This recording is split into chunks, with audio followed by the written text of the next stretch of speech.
Optagelse 7. Kritisk infrastruktur. Bonefald Business and Brand Protection. Marts 2024. Godmorgen herfra.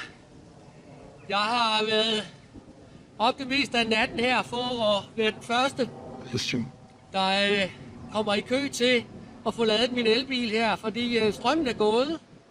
Jeg er ikke rigtig klar over, hvad der er sket, men jeg forbereder at komme frem til Teknik Arbejdsgivernes årsdag i Odense til aftalt tid, fordi at jeg har forberedt mig. Jeg har et godt gammeldags papirkort, men indtil da, der vil jeg forsøge at finde ud af, hvad der foregår.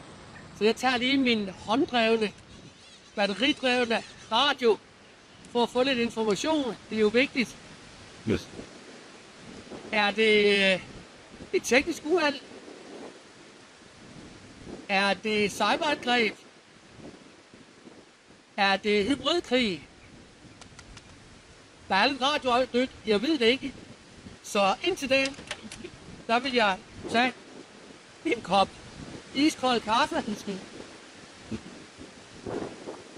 Glæder mig meget til at se jer alle sammen på gensyn i Odense